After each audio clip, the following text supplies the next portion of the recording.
Alhamdulillah alladzi bi ni'matihi tatimmus shalihat wa ashhadu an la ilaha illallah wahdahu la syarika lah wa ashhadu anna Muhammadan abduhu wa rasuluhu la nabiyya ba'dah. Allahumma salli wa sallim ala Muhammad wa ala alihi wa ashabihi wa man ihtada bihadyihi ila yaumiddin. Ya ayyuhalladzina amanu ittaqullaha haqqa tuqatih wa la tamutunna illa wa antum muslimun. Jamaah sekalian rahimakumullah, siang ini kajian kita tentang Asmaul Husna adalah nama Allah yang pertama pada halaman 9, yaitu Allah. Inilah nama Allah yang pertama dalam buku ini, yaitu Allah.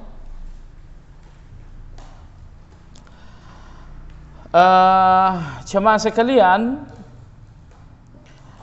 Al-Quranul Karim menyebutkan nama Allah sebanyak 1750 kali. Nyaris di setiap baris terdapat nama Allah Subhanahu wa ta'ala. Sebagian ulama mengatakan, kenapa nama Allah sangat banyak dalam Al-Quran?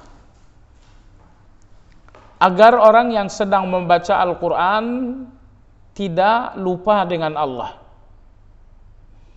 Karena baru baca satu baris ada Allah, nama Allah. Nanti masuk baris yang ketiga ada lagi nama Allah.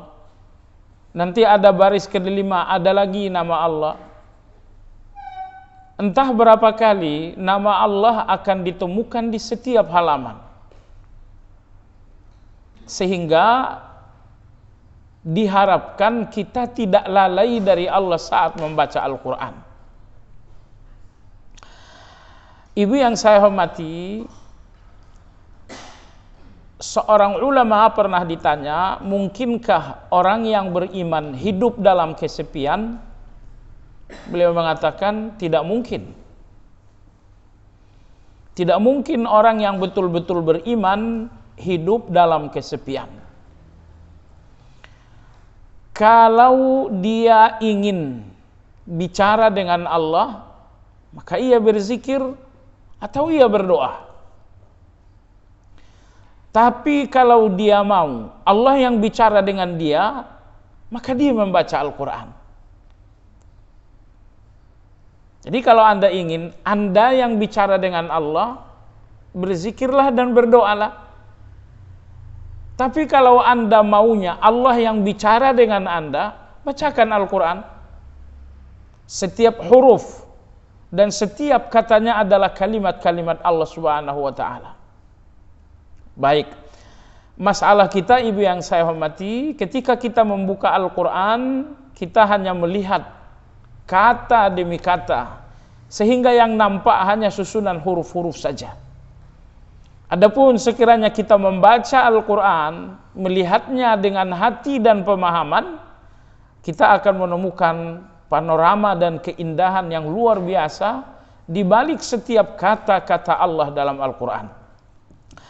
Nah, jadi oleh karena membaca Al-Quran, sejatinya bahwa Allah sedang berbicara dengan kita, makanya nama Allah itu sangat banyak dalam Al-Quran, agar kita nggak terlalaikan Allah, Allah, Allah, agar kita tidak lalai dari Allah Azza wa Jalla.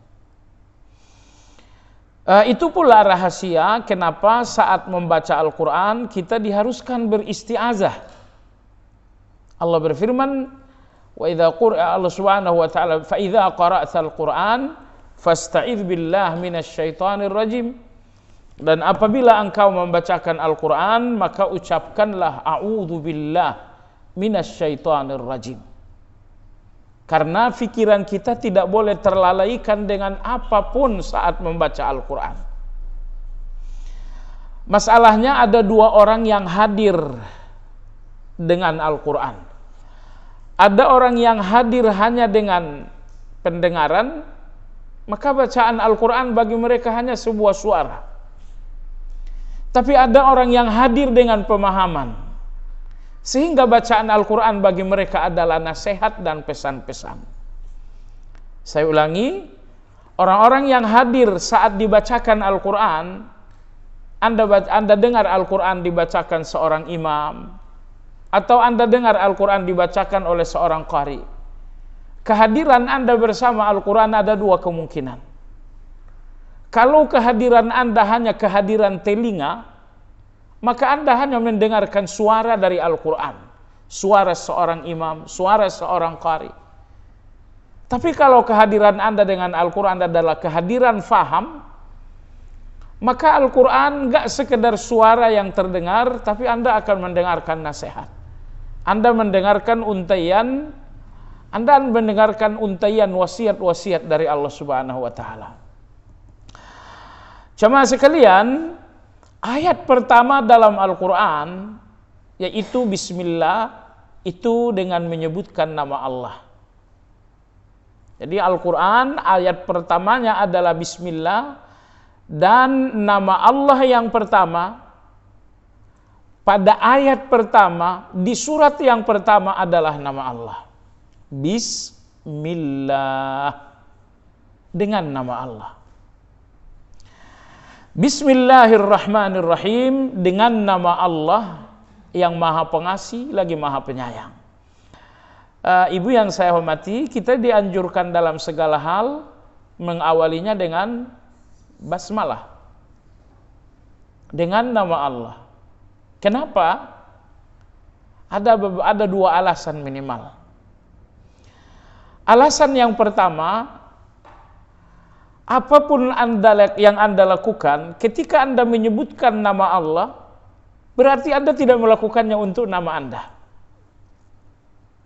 Misal, Anda melakukan salat, Anda awali misalnya dengan basmalah. Berarti Anda tidak melakukan salat ini untuk nama Anda, tapi untuk nama Allah Subhanahu wa taala. Misal kedua, bahwa ibu pernah misalnya menyampaikan satu, anggaplah nasihat kepada seorang kawan. Ibu awali nasihat itu dengan basmalah. Karena nasihat ini untuk nama Allah, bukan untuk nama Anda. Tidak semua orang yang melakukan baik adalah orang baik. Orang baik adalah orang-orang yang melakukan kebaikan untuk nama Allah, bukan untuk nama mereka. Orang-orang munafik, mereka pun ada di barisan orang-orang yang berbuat baik. Namun orang-orang baik berbuat baik untuk nama mereka, bukan untuk nama Allah. Kenapa berbuat baik? Untuk dipuji. Kenapa berbuat baik? Untuk dipilih dalam pemilu.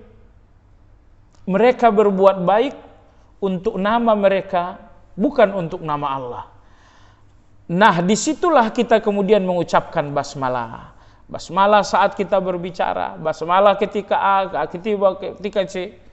Tujuan dari basmalah itu untuk menyadarkan hati ini bahwa kebaikan yang sebentar lagi Anda lakukan, Anda tidak melakukannya untuk nama Anda, tapi Anda melakukannya untuk nama Allah. Nah, tentu di sini ada nilai ikhlas. Oh, Anda melakukan salat, terserah orang mau menganggap saya apa, yang terpenting ini untuk nama Allah Subhanahu wa taala. Dan yang kedua, kenapa kita membacakan basmalah di awal segala perbuatan dan aktivitas kita? Jawabannya untuk mendapatkan pertolongan dari Allah Azza wa Jalla. Karena apapun yang Anda lakukan untuk Allah, Allah akan membantu Anda. Nah, maka apabila ada yang Anda lakukan, rasa-rasanya satu kebaikan, tapi kemudian gagal, karena Allah nggak membantu. Kenapa Allah nggak membantu? Mungkin sedari awal Anda tidak melakukannya untuk Allah. Ya, karena apapun yang Anda lakukan untuk Allah, Allah sendiri yang akan membantu Anda dalam hal itu. Kadang-kadang kita ragu, ada satu pekerjaan, ada satu rencana, ini bakal berhasil atau tidak. Anda nggak usah berpikir soal hasil atau nggak hasil. Yang mesti Anda pikirkan adalah apakah ini karena Allah atau tidak. Kalau itu karena Allah, hasil itu pasti. Nggak pernah tercatat ada orang yang melakukan sesuatu untuk Allah dan karena Allah lalu kemudian gagal. Itu nggak ada. Saya sekolahkan anak ke perguruan tinggi A. Harapan saya dia sukses. Dalam perjalanan ternyata gagal. Kita pun sibuk mencari kambing hitam. Kamu nggak belajar, dosen kamu bermasalah dan lain. Sebenarnya enggak. Kalau sedari awal proses belajar anak ini karena Allah Subhanahu wa taala, ini akan berhasil. Jadi orang yang melakukan apapun karena Allah tidak pernah gagal. Semua gagal, padahal dengan segala kemampuan, dengan modal yang besar, dengan tenaga-tenaga ahli yang sangat banyak. Gagal itu karena Anda memang tidak melakukannya karena Allah Subhanahu wa taala. Baik. Jadi nama Allah yang pertama pada ayat yang pertama di surat yang pertama adalah nama Allah.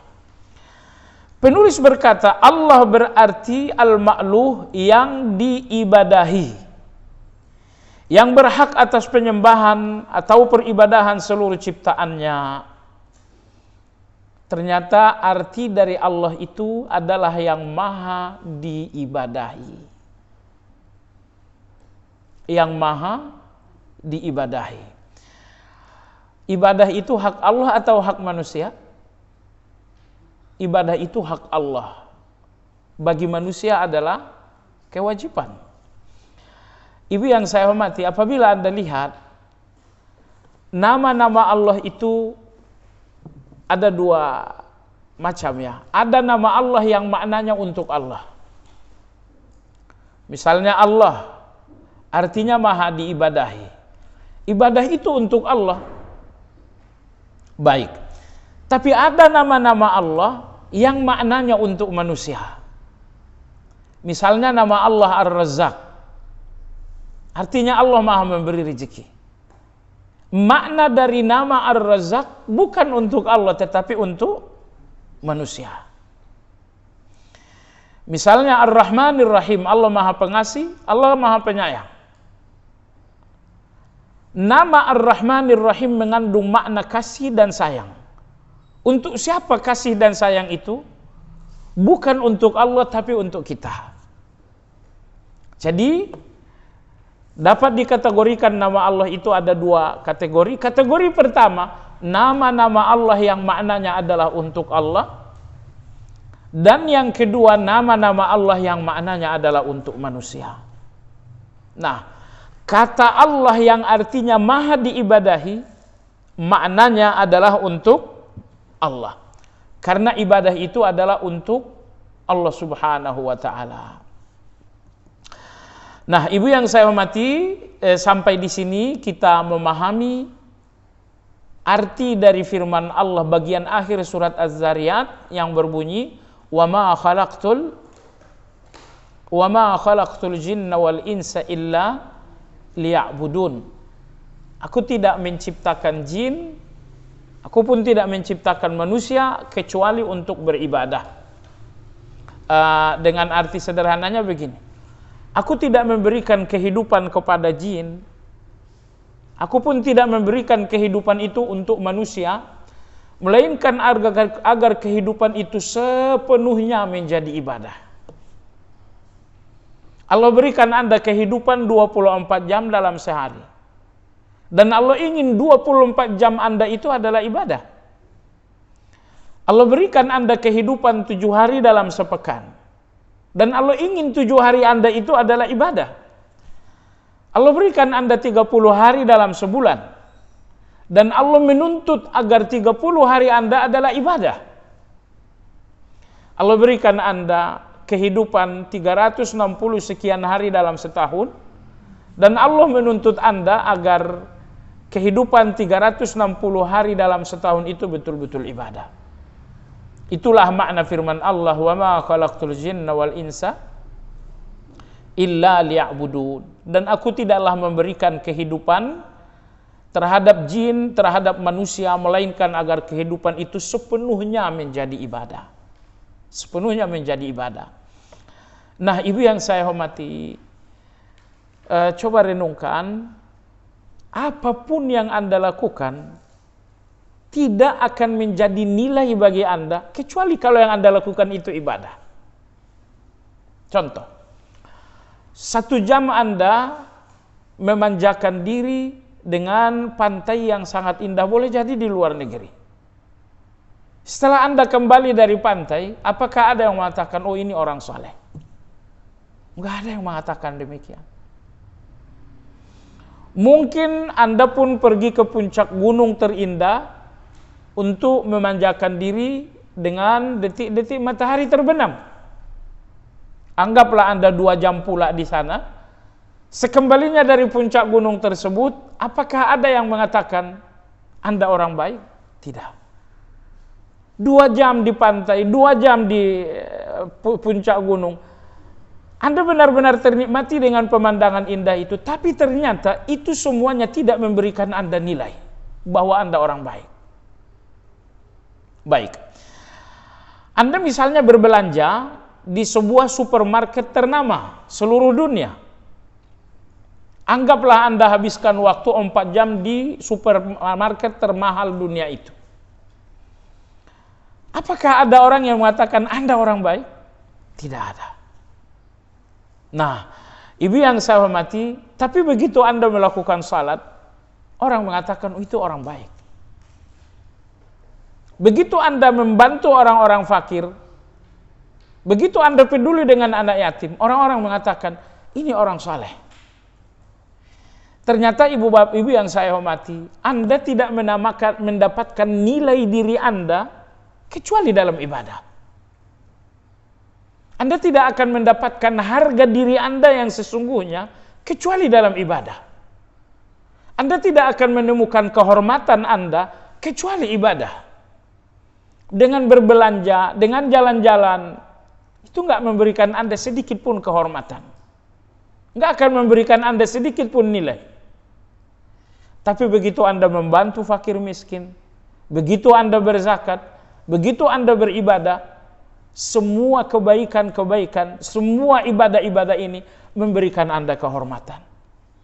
Oleh sebab itulah Allah berfirman, aku tidak menciptakan kalian kecuali untuk ibadah, karena kalian pun tidak akan bernilai kecuali dengan ibadah. Kalian pun gak akan terhormat kecuali dengan ibadah. Kalian pun tidak akan berharga kecuali dengan ibadah. Mohon maaf, dalam kapasitas Anda sebagai seorang istri, sekedar kapasitas itu Anda gak akan punya kehormatan di mata seorang suami. Tapi ketika Anda misalnya berbakti, ketika Anda misalnya melayani dengan baik, ketika Anda misalnya selalu lapang dada memaafkan, ketika Anda misalnya selalu mengambil sikap qanaah dalam soal keuangan, disitulah terdapat nilai. Nah, ibu yang saya hormati, nilai diri ini yang perlu kita bangun. Kehormatan ini yang perlu kita bangun. Dan Allah berfirman, kalian tidak akan terhormat dengan semua yang kalian miliki. Kehormatan kalian hanya ketika kalian beribadah kepada Allah. Apakah ibadah itu sifatnya antara kalian dengan Allah, ataukah ibadah itu yang sifatnya sosial? Nah, jemaah sekalian, maka Allah berfirman, "Wa ma khalaqtul jinna wa insa illa liya'budun." Aku tidak menciptakan jin, aku pun tidak menciptakan manusia, melainkan agar semuanya beribadah. Nah, kenapa ibadah ini yang menjadi tujuan Allah dalam kehidupan kita? Jawabannya, karena ibadah itulah arti dari kata Allah. Sekali lagi, kenapa ibadah satu-satunya tujuan Allah di balik kehidupan kita? Di balik kehidupan saya apa tujuan Allah? Di balik kehidupan ibu-ibu, apa tujuan Allah? Tujuan Allah di balik kehidupan setiap kita adalah ibadah, karena ibadah itulah arti dari Allah. Sebab Allah artinya maha diibadahi. Alinea yang kedua, selanjutnya masih di alinea pertama, nama Allah mencakup seluruh asmaul husna, ya, mencakup seluruh sifat-sifat yang agung dan merupakan nama agung yang cukup, yang cakupannya paling luas. Nah, ini coba fahami baik-baik. Penulis berkata, nama Allah yang artinya maha diibadahi mencakup semua nama-nama lain. Apa maksudnya? Maksudnya semua nama-nama Allah yang lain kembali kepada Allah. Penjabarannya begini. Allah maha diibadahi karena Dia yang Ar-Rahman, maha menyayangi. Allah maha diibadahi karena Dia Ar-Razzaq, yang maha memberi rezeki. Allah maha diibadahi karena Dia Al-Khaliq, yang maha menciptakan. Allah maha diibadahi karena Dia An-Nasir, yang maha menolong. Allah maha diibadahi karena Dia adalah Asy-Syafi, yang maha menyembuhkan. Jadi Allah artinya maha diibadahi. Allah maha diibadahi, kenapa? Apa alasannya? Seluruh asmaul husna adalah alasan kenapa Allah artinya maha diibadahi.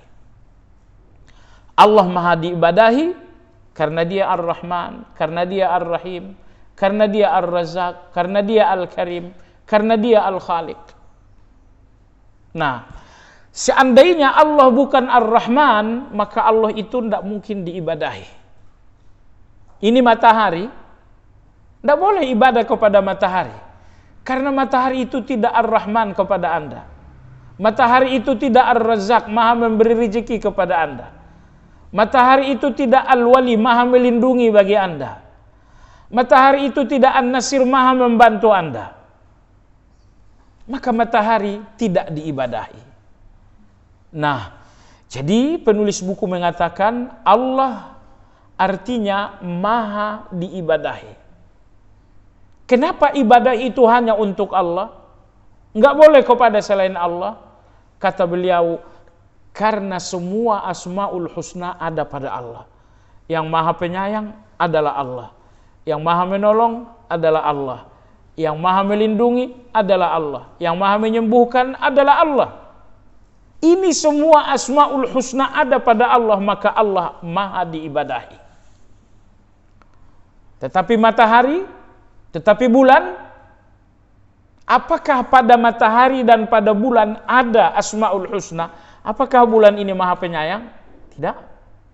Apakah bulan ini maha mendengar? Tidak. Apakah bulan ini maha menolong? Tidak. Itulah tadi makna dari ungkapan penulis bahwa Allah yang artinya maha diibadahi mencakup semua nama-nama Allah dan mencakup semua sifat-sifat Allah. Karena semua nama Allah penyayang, melindungi, semua nama-nama Allah ini merupakan alasan kenapa Allah maha diibadahi. Berikutnya, Allahumma adalah nama Allah yang di akhirnya ditambahkan huruf mim bertasydid karena beberapa alasan. Allah, tapi dalam doa kita tambahkan mim bertasydid, Allahumma. Kenapa ditambahkan mim? Penulis berkata karena mim itu untuk menggantikan kata seru, ya. Jadi Anda dalam berdoa, ya Allah, Anda sebutkan ya. Tapi ketika ya dibuang, ketika ya tidak dipakai, maka digantikan dengan mim bertasydid. Allahumma. Jadi mim bertasdid itu untuk menggantikannya. Maka tidak boleh dalam doa Anda sebutkan dua-duanya. Ya Allahumma, itu enggak boleh. Ambil satu dari dua pilihan. Ya Allah, atau Anda buang ya lalu gantikan dengan mim. Allahumma. Itu. Alasan kedua kenapa ada mim bertasdid di akhir, beliau mengatakan bisa jadi karena tujuan pengagungan, karena huruf mim dalam bahasa Arab termasuk tanda-tanda kalimat jamak. Ya. Maksud beliau adanya mim bertasdid di akhir kata Allah itu menunjukkan jamak. Ini ajaib. Semua kata dalam bahasa Arab yang ujungnya mim bertasdid itu mengandung makna mengumpulkan. Apa bahasa Arab mengumpulkan? Dhamma, mim bertasdid.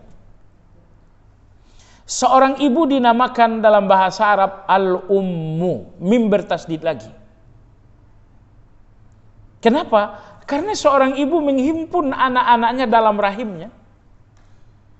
Jadi setiap kata yang mengandung makna menghimpun itu pasti ujungnya mim bertasdid. Nah, jadi Allah disudahi, ditutup dengan mim bertasdid. Allahumma, agar apa? Agar dengan mim bertasdid itu muncul makna menghimpun.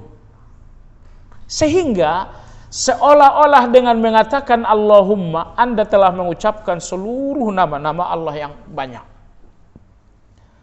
Berapa nama Allah? Banyak sekali. Tiada terbatas angka.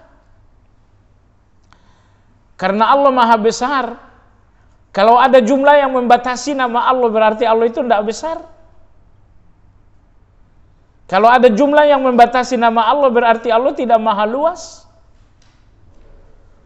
Maka di antara kemahabesaran, di antara kemahaluasan Allah, bahwa tidak ada angka yang membatasi nama Allah.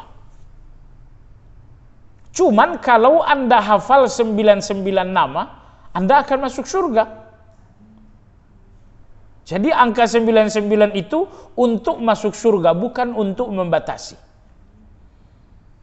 Anda hafal 99 nama, kata Nabi Anda masuk surga. Tapi apakah cuma 99? Tidak. Lebih dari itu. Dan di dalam buku ini akan dituliskan 99 nama. Harapannya kita hafal. Harapan selanjutnya kita faham. Harapan terpentingnya kita yakin. Baik. Jadi adakah satu nama yang bisa mewakili semua nama Allah? Jawabannya ada. Yaitu kalimat Allah, kata Allah apabila ditambahkan mim bertasdid. Kata Allah setelah ditambahkan mim bertasdid, maka ini mewakili semua nama-nama Allah. Kenapa bisa begitu? Karena mim bertasdid artinya menghimpun. Artinya menghimpun. Nah, maka Imam Hasanul Basri rahimahullahu taala berkata, apabila seseorang di dalam doa menyebutkan Allahumma, seolah ia telah menyebutkan semua nama Allah. Karena semua nama Allah terwakili dengan Allahumma, dengan tambahan mim bertasdid. Pada halaman ke-10, subjudul keistimewaan nama Allah.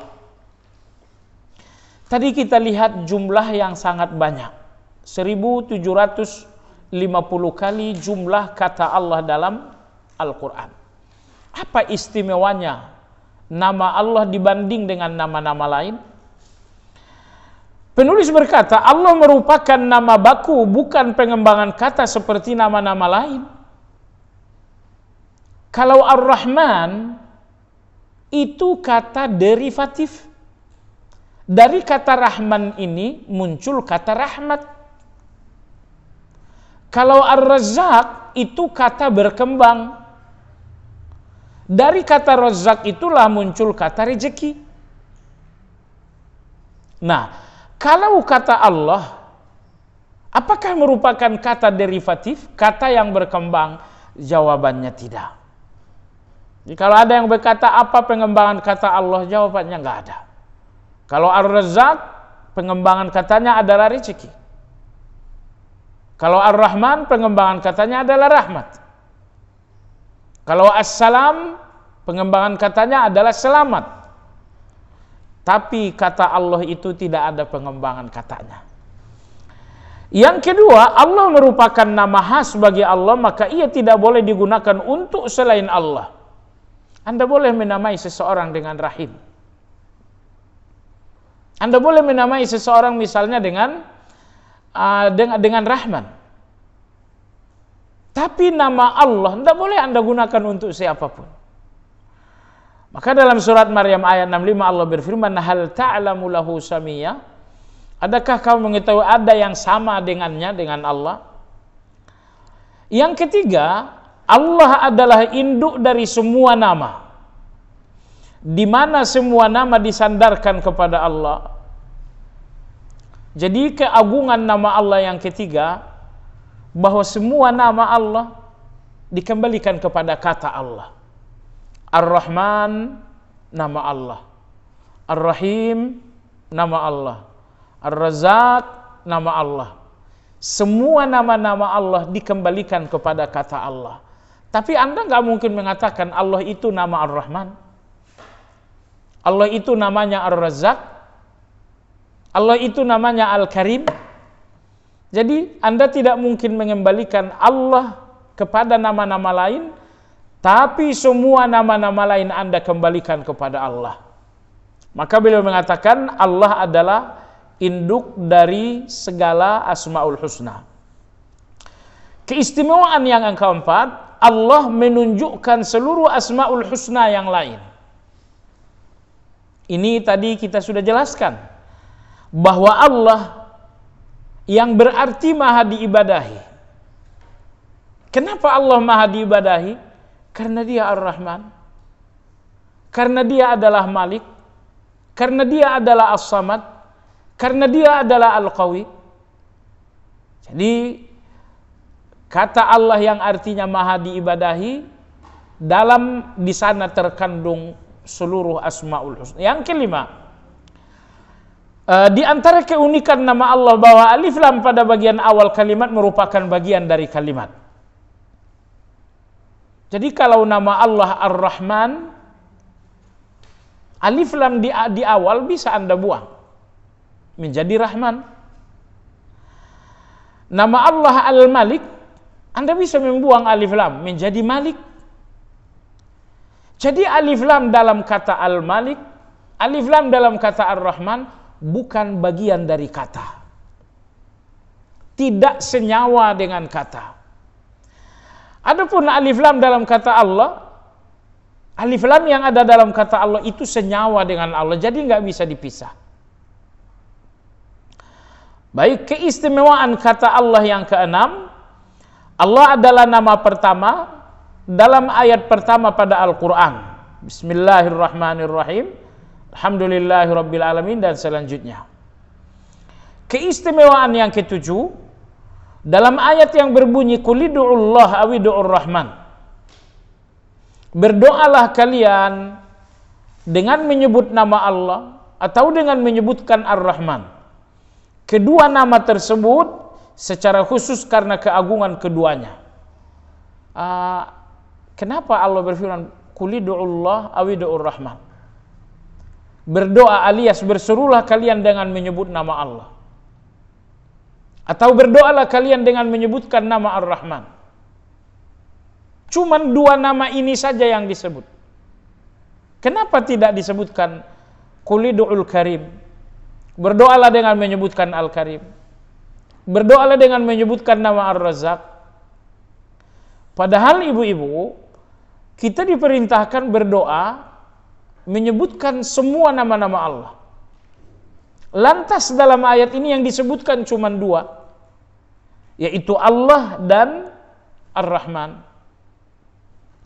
Jawabannya adalah karena dua nama ini memang lebih agung daripada nama yang lain. Keistimewaan nama Allah yang ke-8, kalimat syahadat yang memindahkan seseorang dari kekufuran kepada keimanan hanya dengan menyebutkan asyhadu an la ilaha illallah. Kalau ada seorang non-muslim ingin ubah status menjadi muslim, tentu dia harus mengucapkan syahadat.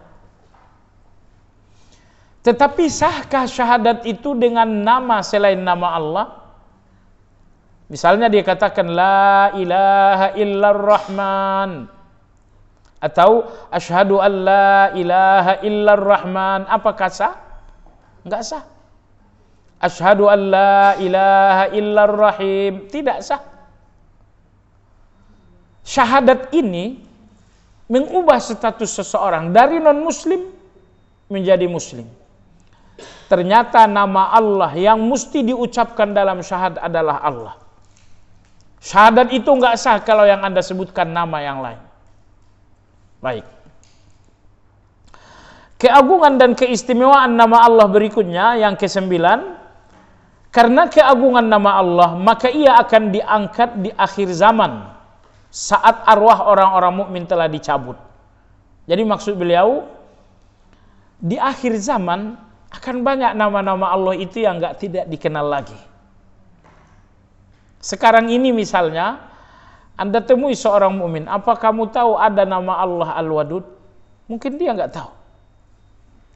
Apa kamu tahu bahwa ada nama Allah Al-Latif? Mungkin dia enggak tahu.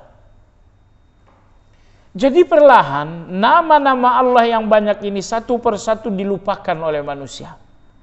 Lalu penulis mengatakan, nama Allah terakhir di muka bumi adalah Allah. Ar-Rahman tidak lagi diketahui orang suatu saat. Al-Karim tidak lagi diketahui oleh manusia pada suatu saat. Sehingga nama Allah terakhir dalam ingatan manusia jelang kiamat adalah Allah. Ini keistimewaan yang ke-9. Keistimewaan nama Allah yang ke-10, nama Allah secara khusus disebutkan dalam azan dan takbir. Apabila ada azan dan apabila Anda bertakbir, enggak mungkin azan dikumandangkan dengan nama selain nama Allah. Misalnya Ar-Rahmanu Akbar gitu. Atau ada orang bertakbir dengan nama selain nama Allah. Misalnya Al-Malikul Akbar misalnya. Tidak dinamakan seorang bertakbir kecuali dengan nama Allah. Jadi keagungan dan keistimewaan nama Allah berikutnya, bahwa nama Allah itulah yang ditetapkan dalam azan dan ditetapkan dalam takbir. Yang ke-11, nama manusia yang paling dicintai oleh Allah adalah Abdullah dan Abdurrahman. Nabi SAW bersabda, ahabbul asma ilallah Abdullah wa Abdurrahman. Nama manusia yang paling dicintai oleh Allah adalah Abdullah. Yang kedua adalah Abdurrahman. Ya, kita namai anak kita dengan menambahkan nama Allah. Nah, jadi dari sekian nama Allah yang paling Allah cintai menjadi nama anak-anak kita adalah Abdullah dan Abdurrahman. Sayangnya nggak keren terdengar, nggak keren kan? Namanya siapa? Abdullah. Aduh, nggak bisa ke Amerika kamu. Yang ke-12, Allah adalah nama yang paling banyak tersebut dalam Al-Quran. Keagungan nama Allah yang ke-12, bahwa nama Allah adalah nama yang paling banyak dalam Al-Quran. Ini 12 keistimewaan dan keagungan nama Allah. Berikutnya adalah berdoa dengan nama Allah. Yang pertama adalah doa ibadah. Maksudnya apa? Ibadah. Apa ibadah yang terkandung di dalam nama Allah? Beliau berkata, jika seorang mukmin merenungi nama Allah, maka ia akan menemukan bahwa seluruh makna uluhiyah telah tercakup padanya. Jadi kalau seseorang memahami Allah artinya maha diibadahi, berarti di dalam arti Allah itu telah terkandung segala bentuk ibadah. Salat karena Allah maha diibadahi. Puasa, kita beribadah dengan puasa karena Allah maha diibadahi. Kita beribadah dengan zakat karena Allah maha diibadahi. Jadi berapapun ibadah kembali kepada makna Allah, yaitu maha diibadahi. Ibu yang saya hormati, berapa jumlah ibadah? Jumlahnya sangat banyak. Imam Abdul Qadir Jailani rahimahullah pernah ditanya berapa jumlah ibadah. Beliau mengatakan jumlah ibadah sejumlah tarikan nafas manusia. Artinya setiap tarikan nafas kita bisa menjadi ibadah. Misalnya ketika Anda hirupkan nafas dengan subhanallah, lalu Anda hembuskan nafas dengan alhamdulillah, bukankah itu tarikan dan hembusan nafas Anda adalah ibadah? Jadi ibadah itu sangat banyak, tidak terhitung. Kenapa demikian? Karena Allah Subhanahu wa taala Maha Penyayang. Dan Masya Allah, ibu-ibu yang saya hormati, seandainya dalam agama kita hanya ada satu ibadah, mungkin akan jadi kesulitan bagi kita. Misal, ibadah dalam Islam hanya salat saja, akan ada kesulitan untuk beribadah. Tetapi Allah mensyariatkan ibadah yang beragam agar kita menemukan kemudahan. Karena kecenderungan ibadah kita pun berbeda-beda. Ada orang kecenderungan ibadahnya dalam sholat. Oh, sholatnya banyak sekali. Tapi bacaan Al-Qurannya malah sedikit. Tapi infaknya malah biasa saja. Tapi ada orang tertentu kecenderungan ibadahnya adalah infak. Kalau sholatnya sih hanya sholat wajib aja. Tapi kalau infak, di mana-mana infak. Ada orang yang hobi baca, sehingga hobi ibadahnya adalah baca Quran. Sholatnya nggak seberapa, hanya sholat wajib saja. Infaknya pun nggak seberapa. Tapi kalau membaca, Masya Allah, baca Quran berjam-jam dia kuat. Ada seseorang yang punya hobi traveling. Karena hobinya adalah jalan-jalan, maka ibadah yang pas untuk dia adalah pergi haji ataupun pergi umrah. Jadi ala kulli hal, ibu yang saya hormati, Allah mensyariatkan berbagai ibadah agar kita menemukan kecenderungan kita. Karena ibu yang saya hormati, menemukan orang yang menonjol dalam semua ibadah rasa-rasanya mustahil. Seseorang menonjol dalam sholat, menonjol dalam infak, menonjol dalam akhlak, menonjol dalam haji dan menonjol dalam baca Al-Quran.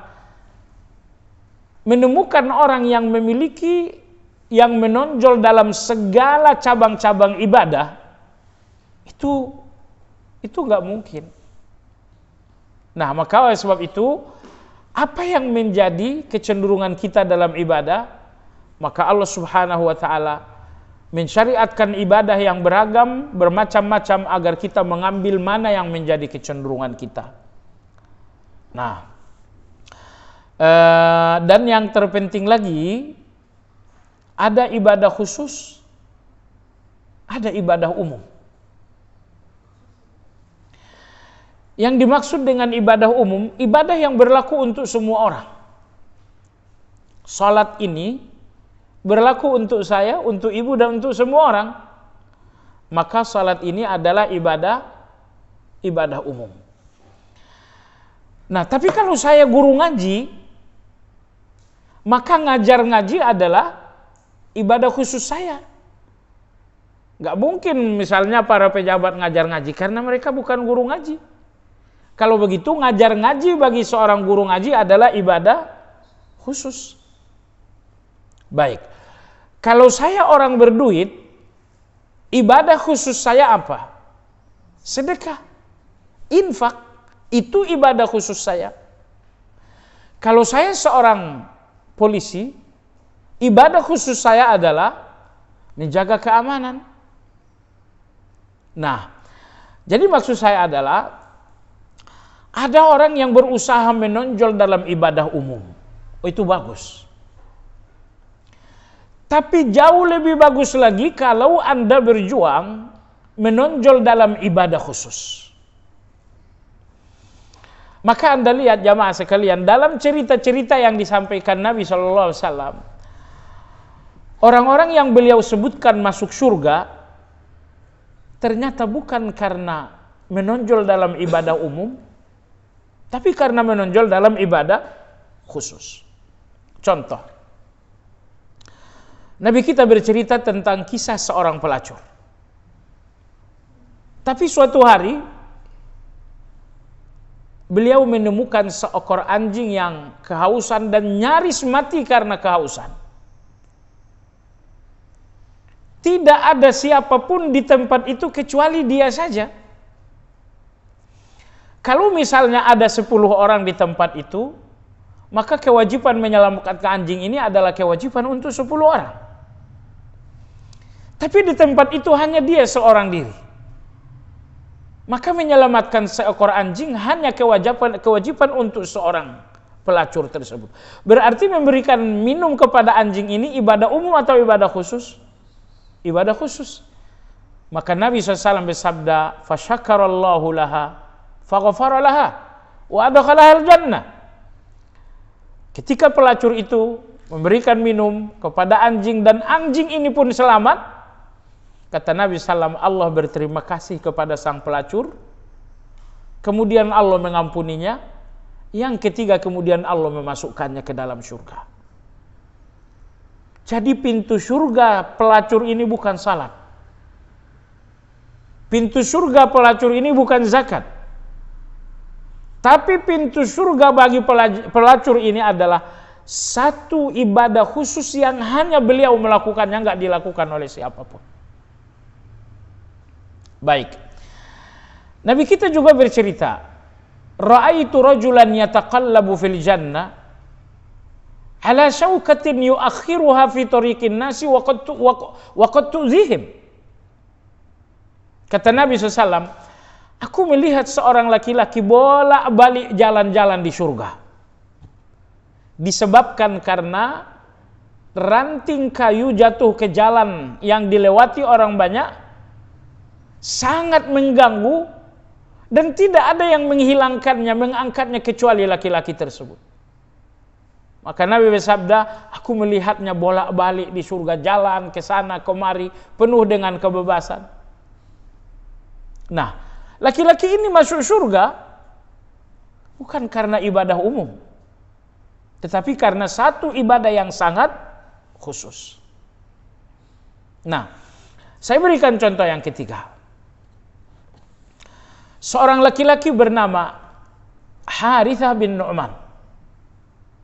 Harithah bin Nu'man. Nabi SAW bersabda, wahai Harithah, aku mendengarkan bacaan Al-Quranmu di surga. Apa yang kau lakukan? Harithah bin Nu'man radhiyallahu anhu mengatakan, ya Rasulullah, aku punya seorang ibu sudah tua dan buta. Setiap hari akulah yang memasakkan makanan untuknya. Bahkan aku pun menyuapinya, melebihi aku menyuapi anak-anakku. Aku yang memandikannya, dan setiap hari aku selalu menyisir rambutnya. Kalau ibuku ingin main, pergi kemanapun, maka aku nggak pernah membawanya dengan kendaraan, tapi aku menggendongnya. Kalau ibuku menanyakan sesuatu, meminta sesuatu, akan kulakukan dan aku nggak pernah bertanya kalaupun saya nggak paham. Misalnya ibunya mengatakan, kamu lakukan ini. Saya akan katakan iya walaupun saya nggak paham. Lalu nanti saya tanya kepada orang. Saya khawatir kalau saya bertanya justru nanti ibu saya nggak suka. Misalnya ibunya mengatakan kamu beli Panadol. Dia nggak ngerti Panadol. Dia akan iyakan saja. Nanti di luar tanya ke orang apa itu Panadol. Oke, ibumu yang minta Panadol, kenapa kau tidak tanyakan ibumu? Beliau mengatakan, ya Rasulullah, kalau ibuku menyuruh aku nggak paham, lalu aku bertanya kepada ibuku, aku khawatir ibuku merasa susah. Ibuku benci, ibuku marah kalau aku bertanya. Maka baguslah aku bertanya di luar. Kata Nabi SAW, wahai Harithah bin Nu'man, inilah penyebab suara bacaan Al-Quranmu terdengar di surga. Karena engkau seorang anak yang memang menonjol dibanding semua orang dalam hal birrul walidain.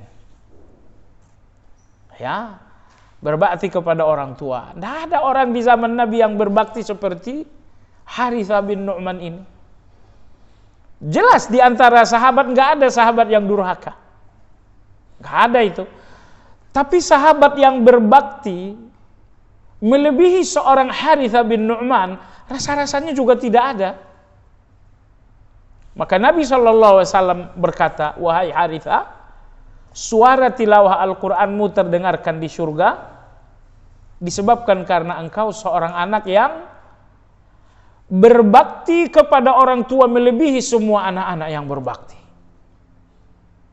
Nah, ibu yang saya hormati, ini semua menunjukkan bahwa Anda perlu menonjol dalam ibadah-ibadah umum. Tapi yang lebih indah lagi, kalau ibu menonjol dalam ibadah-ibadah yang khusus. Dalam ibadah-ibadah yang khusus. Ibu menonjol dalam sholat, bagus sekali. Tapi kalau ibu menonjol dalam ibadah yang khas buat ibu, itu jauh lebih bagus. Nah, sekarang coba berpikir, coba Anda dalami, apa ibadah yang khas bagi saya? Bila perlu, ibadah yang aku lakukan dan tidak dilakukan oleh siapapun, kecuali hanya saja saya. Saya kemarin tersentuh sekali, bertemu dengan seorang kakek di Mekah. Kakek ini punya meja, isinya penuh dengan kue. Lalu di meja lain ada kopi, ada teh, ada dua. Setiap orang yang lewat dikasih kue, minum kopi, minum teh. Siapapun. Kuenya lumayan banyak gitu ya, 1 baskom lah. Kue apa itu? Kue itu adalah korma yang sudah diolah menjadi dodol ya, dodol korma. Siapa yang lewat dapat, siapa yang lewat dapat. Ada yang bertanya, kakek ini melakukan kebiasaan ini dulu berapa hari? Si kakek mengatakan, ini saya sudah biasakan sejak 40 tahun yang lalu. Setiap hari, selama 40 tahun itu yang dia lakukan. Lalu ditanyakan lagi, usia kakek udah berapa sekarang? Beliau mengatakan usia saya sudah 95 tahun. Kalau usianya 95 tahun, bagi-bagi kue gratis, minum gratis, sudah berlangsung 40 tahun, itu berarti separuh usianya adalah bagi-bagi kue gratis, bagi-bagi minum gratis kepada orang. Nah, saya cuma ingin katakan kepada ibu, apa yang dilakukan laki-laki ini satu ibadah yang belum dilakukan oleh siapapun. Apa yang dilakukan pelacur tadi satu ibadah yang belum dilakukan oleh siapapun. Apa yang dilakukan Harithah bin Nu'man satu ibadah yang belum dilakukan oleh siapapun.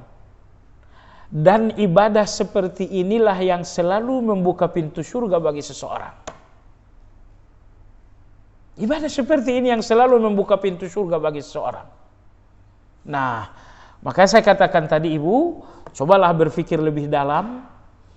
Apa ibadah yang sekiranya hanya ibu saja yang lakukan?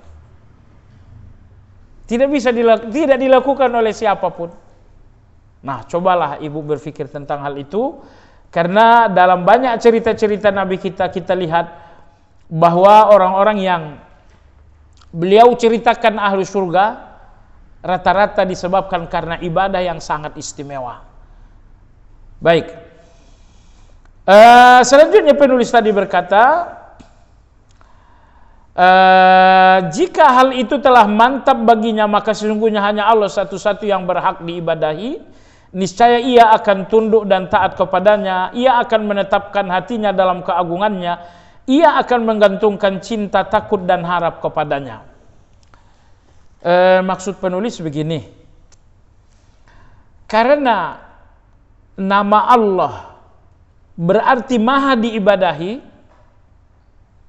berarti Anda tidak boleh melakukan ibadah apapun kecuali kepada Allah. Sujud ibadah bukan? Ibadah. Jangan lakukan kepada Allah. Karena arti dari Allah adalah maha diibadahi. Karena semua ibadah hanya untuknya, nggak boleh untuk yang lain. Kita menyayangi ibu kita. Kita pun menghormati ayah kita. Tapi tidak berarti kita sujud kepada mereka. Karena ada hak Allah, ada hak orang tua. Jangan lakukan untuk orang tua hak Allah. Gitu ya. Hak Allah untuk Allah dan hak orang tua untuk orang tua. Kadang-kadang dalam satu akad nikah saya lihat ada satu acara sungkeman. Sungkeman sekedar cium tangan tentu nggak jadi masalah. Tapi kalau sungkeman itu sampai calon pengantin sujud di kaki ibunya, di kaki ayahnya, itu nggak boleh. Kenapa? Sujud itu ibadah. Hanya untuk Allah, karena arti dari Allah adalah maha diibadahi. Baik. Salat itu ibadah. Maka Anda nggak boleh salat untuk siapapun kecuali hanya untuk Allah. Doa itu ibadah. Maka Anda hanya boleh berdoa dengan menyebut nama Allah. Nah, Allah artinya maha diibadahi karena semua ibadah hanya untuk Allah, nggak boleh untuk yang lain. Kalau ibadah-ibadah yang lahiriah sangat mudah untuk Anda lakukan hanya untuk Allah. Yang berat ibu-ibu sekalian yang saya hormati, bahwa mayoritas ibadah itu adanya dalam hati kita. Ibadah-ibadah hati ini hanya untuk Allah, bukan untuk yang lain. Inilah yang sangat susah. Saya ambil contoh misalnya, di antara ibadah hati adalah tawakal. Arti dari tawakal itu bersandar kepada Allah. Ya, bersandar kepada Allah. Jadi kalau Anda telah lemah, bersandar kepada manusia, itu artinya si lemah bersandar kepada yang lemah juga. Anda nggak akan kuat. Kalau Anda merasa lemah, lalu Anda bersandar kepada uang, itu juga sandaran yang sangat lemah. Karena uang bisa hilang.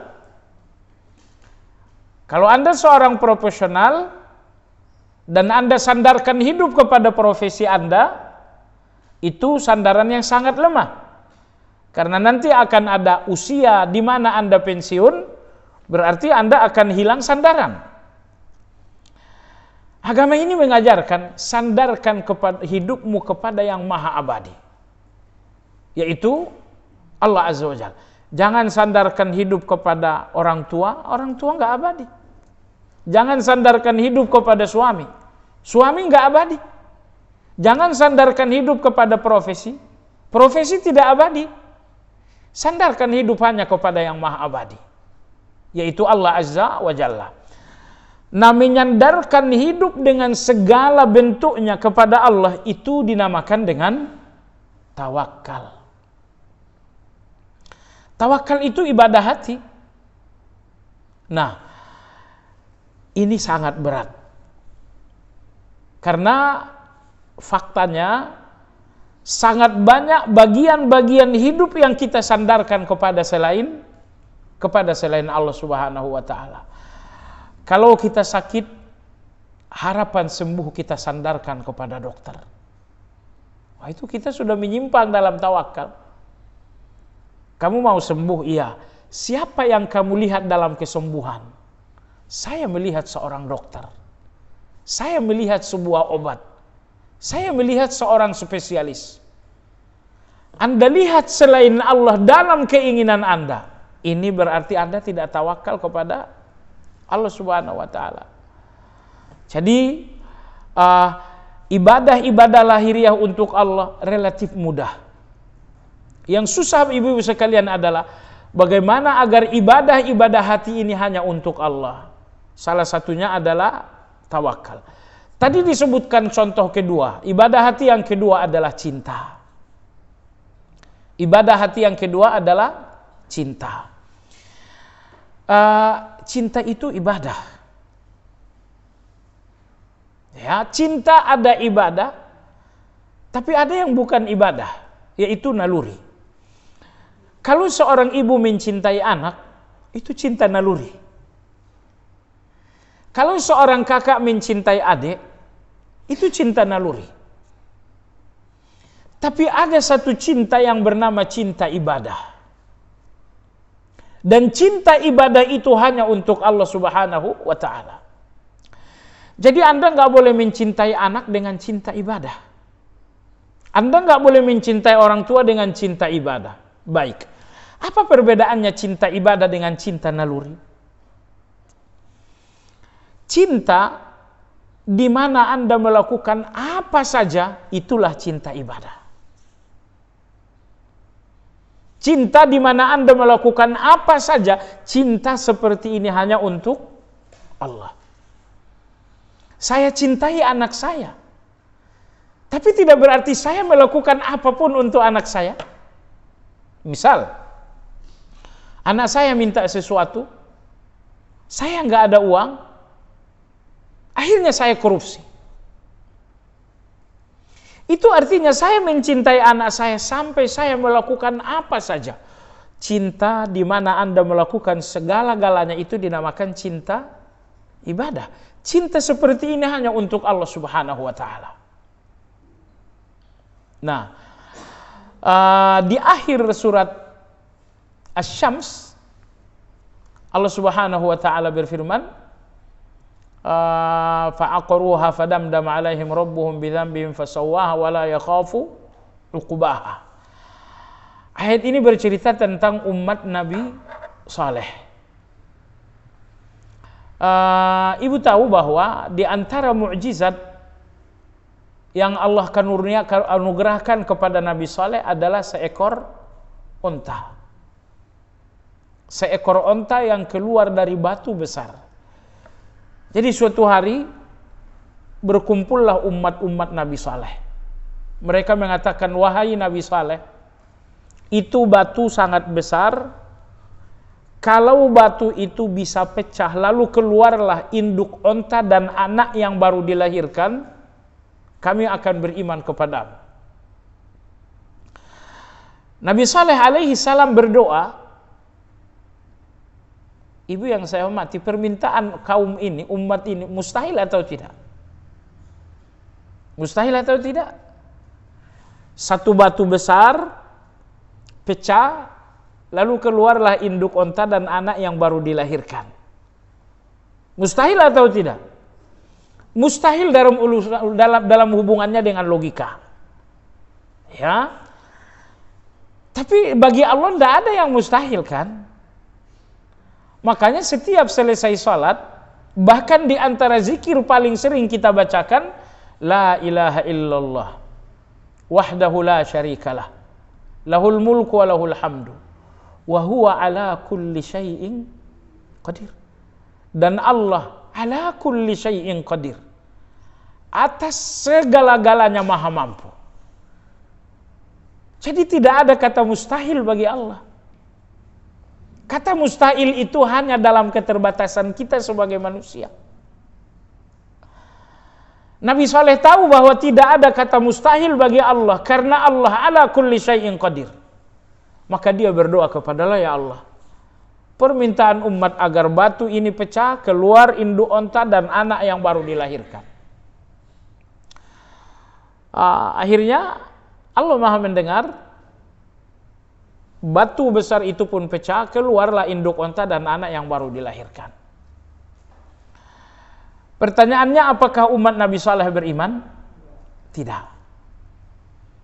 Mereka tidak menuntut karena satu kebenaran, mereka menuntut hanya untuk mempermalukan. Tuntutan mereka apa? Karena memang mereka jujur ingin beriman? Enggak. Mereka menuntut hal itu untuk mempermalukan.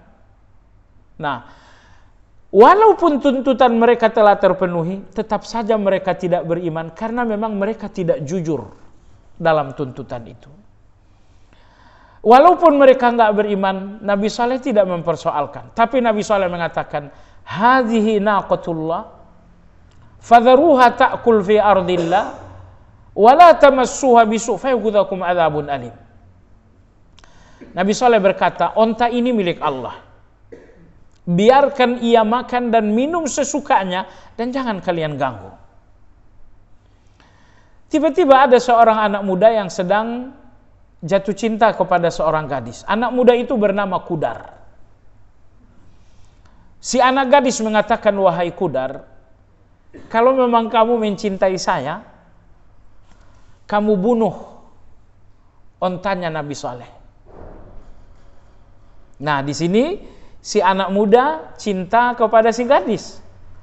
Tapi si gadis menuntut bukti. Bunuhlah onta Nabi Saleh. Dengan alasan cinta, si anak muda ini memanggil beberapa kawannya dan membunuh onta tersebut. Nah, apa yang ingin kita garis bawahi? Mencintai dengan naluri, iya, harus mencintai dengan naluri kita. Tapi cinta naluri itu enggak boleh membuat kita melakukan apa saja. Karena cinta di mana kita melakukan apa saja hanya cinta kepada Allah Subhanahu wa taala. Contoh, Nabi Ibrahim mencintai Allah, bukan? Lalu Allah berkata, wahai Nabi Ibrahim, kalau kau mencintai saya, sembelih anakmu. Bisakah Nabi Ibrahim mengatakan, oh cinta enggak boleh melakukan segala-galanya? Masa anak sendiri dipotong? Tidak. Cinta di mana Anda harus melakukan segala-galanya hanya cinta kepada Allah Subhanahu wa taala. Maka ketika Nabi Ibrahim diperintah Allah menyembelih anaknya Ismail, Nabi Ibrahim alaihissalam melakukan hal itu. Karena sekali lagi, hanya satu cinta di mana kita harus melakukan segala-galanya, yaitu cinta kepada Allah. Ini yang dinamakan cinta ibadah. Itu yang dinamakan dengan cinta ibadah. Baik. Berperang itu kematian. Kematian artinya janda bagi istri, artinya yatim bagi anak-anak. Tapi orang yang mencintai Allah, mereka mengorbankan darah dan nyawa mereka untuk Allah Subhanahu wa taala. Itulah yang dinamakan dengan cinta ibadah. Nah, sekarang kalau ada seorang anak gadis misalnya dicintai oleh seorang anak muda, lalu si gadis mengatakan, kalau kamu mencintai saya, bunuhlah fulan. Gak boleh dia melakukan hal itu. Nah, baiklah ibu sekalian yang saya hormati. Nah, cinta naluri, satu lagi ada cinta ibadah. Allah kita cintai bukan dengan cinta naluri. Karena cinta naluri itu justru membatasi atau dibatasi. Walaupun saya mencintai anak, tapi tidak berarti saya melakukan segala-galanya untuk anak. Jadi cinta naluri itu adalah cinta yang terbatas. Maka cinta untuk Allah adalah cinta di mana Anda harus melakukan segala-galanya untuk Allah. Maka cinta ibadah itu adalah cinta yang tidak terbatasi. Lakukan segala-galanya untuk Allah. Yang penting Anda mampu. Kalau nggak mampu ya nggak usah. Allah perintahkan untuk pergi haji, aslinya saya nggak suka pergi-pergi, tapi karena Allah yang memerintah, saya pun pergi. Berhubung saya adalah orang yang sudah mampu. Nah, baik jamaah sekalian yang saya hormati. Lalu di antara ibadah yang kedua kepada Allah tadi disebutkan adalah harapan. Ibu yang saya hormati, ternyata berharap kepada Allah adalah ibadah. Saya sampaikan ibu satu hadis qudsi diriwayatkan oleh Imam Tirmidzi dari Anas bin Malik. Hadis qudsi yang sangat indah sekali. Allah Subhanahu wa taala berfirman, "Ya bani Adam, innaka ma da'autani wa rajautani ghafartu laka ala ma kana minka wala ubali."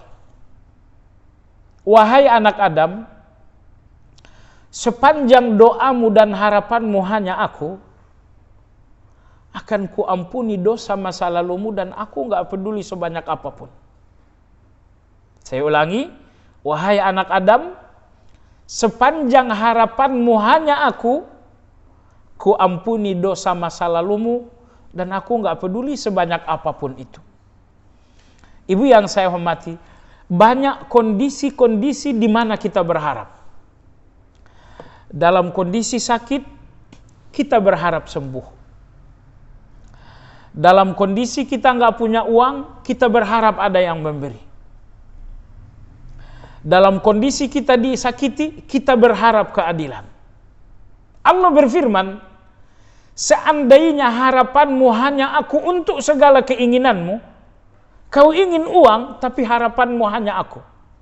Kau ingin sembuh tapi yang kau harapkan hanya aku. Kau punya banyak keinginan. Allah berfirman, sekiranya hanya aku yang menjadi harapanmu di semua keinginanmu, akan kuampuni dosa masa lalumu sebanyak apapun aku nggak peduli. Subhanallah. Ternyata ibu yang saya hormati, kita punya banyak keinginan. Di dalam keinginan itulah ada harapan. Kita punya cita-cita, di dalam cita-cita itulah harapan. Kekeliruan kita selama ini, di dalam keinginan ada harapan kepada A, kepada B, kepada C. Nah, hari ini Allah berfirman kepada kita semua, apabila harapan kalian hanya aku di setiap keinginan kalian, dosa masa lalu kalian akan kuampuni. Aku nggak peduli sebesar apapun, aku pun nggak peduli sebanyak apapun. Jadi, Anda nggak sujud, Anda nggak ruku, Anda nggak melakukan apa-apa, cuman begitu datang harapan, Anda hanya berharap kepada Allah Azza wa Jalla. Nah, jadi kalau saya nggak punya uang lalu lewat orang kaya, Anda usah melihatnya dengan harapan. Kalau saya dalam keadaan sakit lalu datang seorang dokter, Anda usah melihatnya dengan pandangan harapan. Cukuplah dokter itu bagi Anda sebuah ikhtiar. Kalau Anda nggak ke dokter, tentu Anda orang sesat namanya, padahal udah sakit. Kalau udah sakit, pergilah ke dokter. Tapi apa arti dokter bagi Anda yang sedang sakit?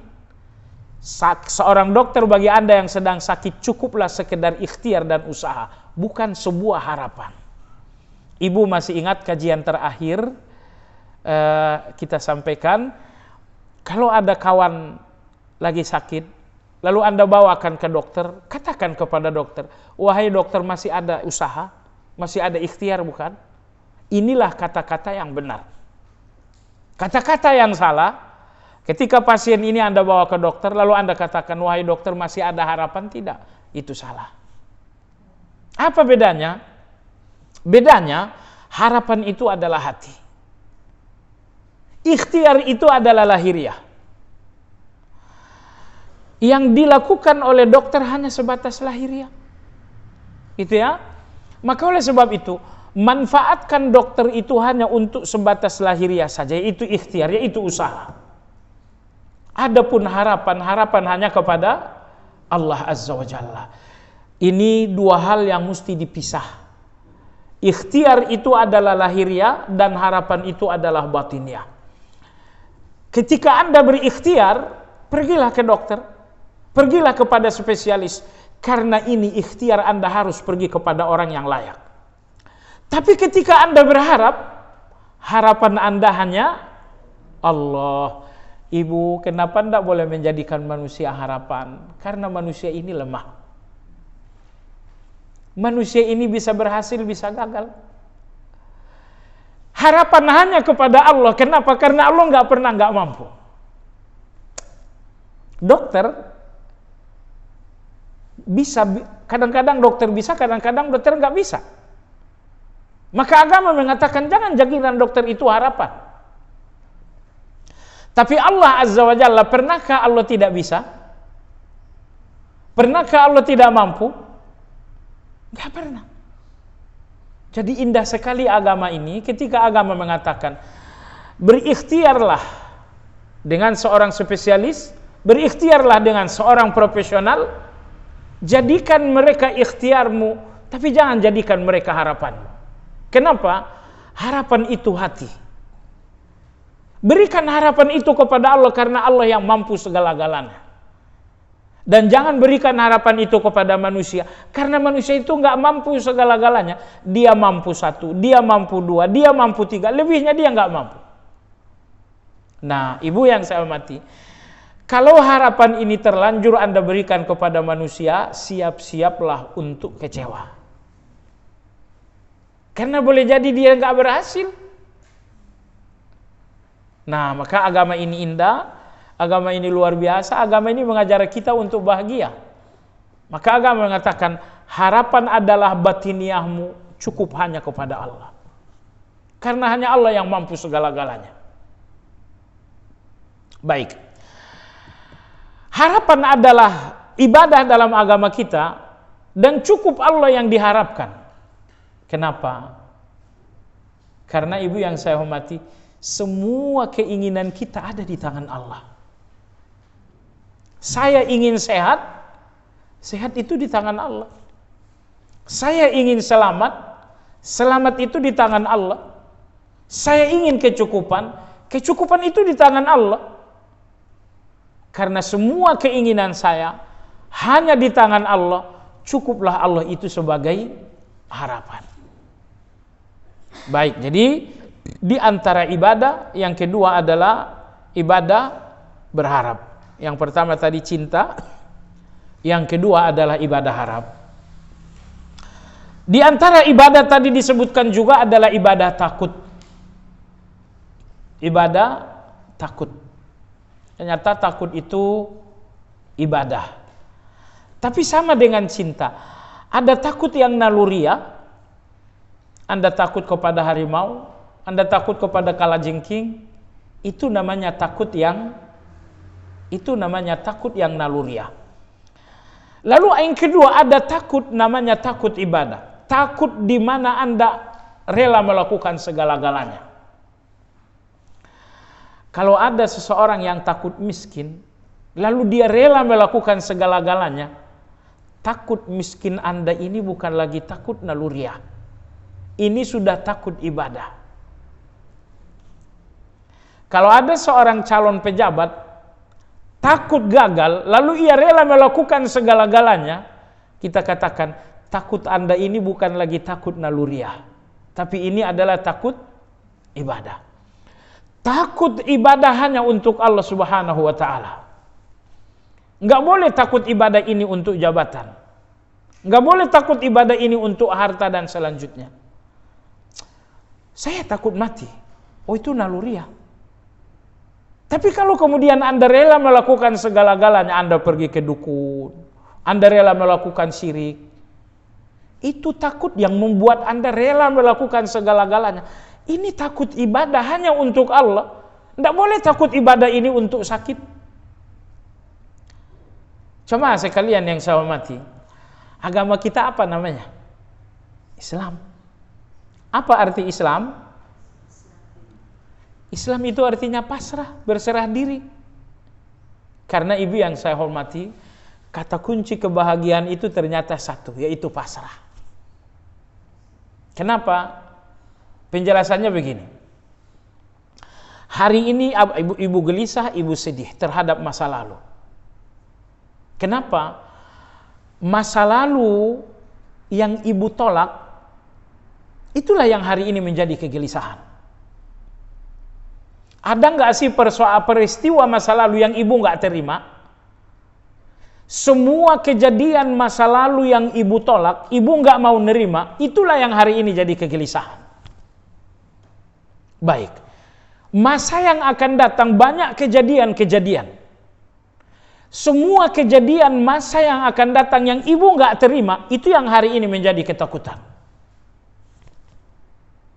Jadi, masa lalu yang hari ini kegelisahan, ada masa lalu di mana ibu menolak kejadian A, nggak mau dengan kejadian B. Ternyata terjadi, itulah yang hari ini menjadi kegelisahan. Masa yang akan datang, kita akan sakit, kita akan mati. Kalau ibu mengambil posisi menolak, itulah yang hari ini membuat Anda takut. Tapi cobalah Anda ambil posisi pasrah. Kejadian masa lalu ayah saya wafat. Terimalah dan jangan menolak. Pasrahlah, jangan menolak. Hari ini Anda akan tenang. Maka misalnya ketika orang tua saya wafat, saya nggak terima kematian itu. Sampai kapan saya tak terima, sampai itulah saya akan gelisah. Jadi gelisah saya adalah karena menolak. Peristiwa yang akan datang dalam perjalanan usia ke depan akan ada sakit, akan ada kematian. Nah ibu, Anda akan mengambil posisi menolak atau menerima? Kalau ibu mengambil posisi menolak, ibu akan melihat masa yang akan datang dengan ketakutan. Tapi kalau ibu mengambil posisi menerima dan pasrah, maka ibu akan menandang masa yang akan datang dengan ketenangan. Oh, mungkin akan wafat. Biarin, siapa yang gak mati? Oh, mungkin kamu akan stroke. Kalau memang itu keputusan Allah, saya pasrah. Jadi Masya Allah ibu sekalian, mohon bagian ini ibu fahami baik-baik. Ya, semua masa lalu yang hari ini menjadi kegelisahan adalah masa lalu yang ibu nggak terima. Dan masa depan yang hari ini ketakutan adalah masa depan yang ibu nggak terima. Banyak peristiwa masa lalu yang ibu tolak. Hari ini penolakan itu jadi kegelisahan. Banyak peristiwa yang akan datang ibu tolak juga, itu yang hari ini jadi ketakutan. Yang mesti Anda lakukan adalah pasrah. Ingat, pasrah Anda dengan peristiwa buruk enggak akan membuat peristiwa buruk itu akan makin cepat. Sebaliknya, penolakan Anda terhadap sebuah peristiwa buruk enggak akan membuat peristiwa buruk itu akan pergi. Kematian misalnya, Anda pasrah akan mati, apakah mati itu akan makin cepat? Enggak. Anda menolak kematian, apakah kematian itu enggak akan datang? Enggak juga. Dengan penolakan itulah kita semakin menderita.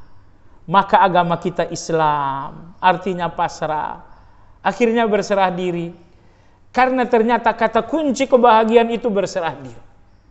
Kata kunci kebahagiaan itu adalah pasrah. Arti yang terkandung dalam kata Islam. Ibu sekalian yang saya hormati, sebagai penutup di sini disebutkan disunahkan memulai doa dengan menyebutkan nama Allah, apapun permintaannya, baik permintaan rezeki, minta bantuan atau meminta agar terhindar dari keburukan, karena nama tersebut mencakup semua makna. Saya minta rezeki menggunakan nama Allah, bagus. Saya minta dilindungi dengan menyebut nama Allah, bagus. Jadi kata beliau, nama Allah itu cocok untuk semua permintaan. Saya pikir sampai di sini. Insya Allah yang akan datang adalah nama Allah yang kedua.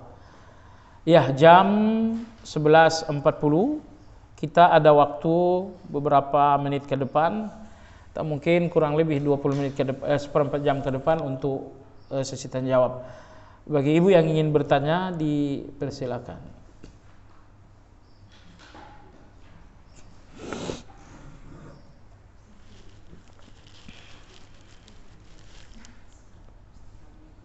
Waalaikumsalam warahmatullahi. Ibu silakan, Ibu.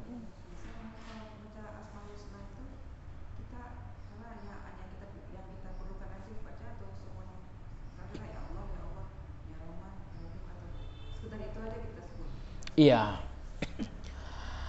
Misalnya saya ingin rezeki, ya Razak gitu ya. Oh enggak.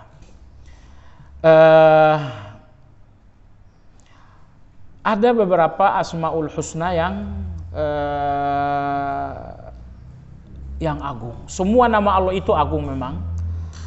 Tapi ada beberapa asmaul husna yang lebih agung dibanding yang lain. Nanti akan ada penjelasannya. Kenapa ada satu nama lebih agung daripada yang lain? Antara lain karena nama ini mencakup yang lain-lain, punya cakupan yang lebih luas. Lalu tadi pertanyaan, apakah menyebutkan Asmaul Husna itu hubungannya hanya dengan keinginan kita saja? Allah di akhir surat Al-Isra, begitupun dalam surat Al-A'raf mengatakan, walillahil asmaul husna fada'uhu biha. Allah memiliki Asmaul Husna, sebutkanlah Asmaul Husna dalam doa-doa kalian tentang keinginan. Jadi kalau ingin rezeki misalnya, Allahumma ya Razzaq, berikan aku rezeki. Kalau ingin sembuh misalnya, Allahumma ya Syafi, isfini, ya Allah berikan aku sembuh. Jadi menyebutkan Asmaul Husna ini dalam hubungannya dengan keinginan yang disebutkan dalam doa. Nah, jadi kalau menyebutkan Asmaul Husna sebagai zikir, ya tidak dalam doa. Maka kalau ingin misalnya rezeki, Allahumma ya Razzaq, Allahumma ya Rahman, Allahumma ya Rahim, berikan aku rezeki. Nah, itu pas. Yang keliru kalau sampai dizikirkan, kamu ingin rezeki, sebutkan ya Razzaq 1000 kali. Sebutkan ya Razzaq 100 kali, itu keliru. Yang betul, sebutkan ya Razzaq dalam doa ketika minta rezeki. Karena ayatnya seperti itu, fada'uhu biha. Berdoalah kepada Allah dengan menyebutkan Asmaul Husna yang sesuai dengan keinginan. Lalu pertanyaan, Asmaul Husna apa yang cocok dengan semua keinginan? Itu tadi telah terjawab, yaitu nama Allah. Misalnya ibu ingin sembuh, nggak tahu Asmaul Husna yang cocok, sebutkan saja nama Allah. Ya Allah, aku ingin sembuh. Misalnya ada seseorang yang sedang dizalimi, Asmaul Husna apa yang cocok? Dia nggak tahu. Sebutkan saja nama Allah. Ya Allah, aku dizalimi oleh seseorang, berikan aku bantuan. Nah, antara lain adalah ya Hayyu, ya Qayyum. Itu pun cocok untuk semua keinginan. Ya, Anda ingin anak-anak ini dijaga oleh Allah, berdoalah, ya Hayyu ya Qayyum, jaga anak-anakku. Nah, bahkan dalam hadis Nabi SAW bersabda, apabila seseorang berdoa menyebutkan ya Arhamar Rahimin 3 kali, lalu kemudian ia meminta, akan dikatakan kepadanya Allah telah mendengar. Allah telah mendengar. Wallahu a'lam. Iya, pertanyaan kedua. Ada pertanyaan? Assalamualaikum warahmatullahi wabarakatuh. Kalau misalnya ada orang berdoa, misalnya dengan dia yang maha pemberi rezeki, itu apakah berdoa dengan Asmaul Husna karena dia pakai bahasa Indonesia bukan Ar-Razzaq? Iya. Wahai yang maha memberi rezeki, berikanlah aku rezeki. Apakah dia telah berdoa dengan Asmaul Husna? Jawabannya, dia telah berdoa dengan arti Asmaul Husna, bukan dengan Asmaul Husnanya. Sekarang begini, nama saya Syarif, artinya adalah mulia. Kalau Anda memanggil saya wahai mulia, Anda memanggil saya tidak? Nama Nabi kita siapa? Muhammad. Artinya apa? Muhammad artinya apa? Terpuji. Terpuji. Kalau misalnya Anda mengatakan Nabi saya adalah yang terpuji, Anda tidak menyebutkan nama Nabi. Jadi nama Allah itu adalah harfiahnya, bukan terjemahnya. Nah, tapi bukan berarti terlarang ya. Bukan berarti tidak boleh. Misalnya, ya Allah, Engkau yang Maha Penyayang, sayangi aku. Apakah itu terlarang? Enggak terlarang, itu enggak terlarang. Tapi apakah yang Maha Penyayang itu nama Allah? Bukan, itu bukan nama Allah, tetapi itu terjemahannya. Nah, kalau memang hafal dan tahu harfiahnya langsung, itu jauh lebih bagus. Wahai yang ya Rahman, ya Rahim, itu jauh lebih bagus. Tapi kalau tidak hafal harfiahnya, lalu yang tahu hanya terjemahannya, mudah-mudahan itu pun sudah sangat baik. Iya, pertanyaan ketiga. Assalamualaikum warahmatullahi wabarakatuh.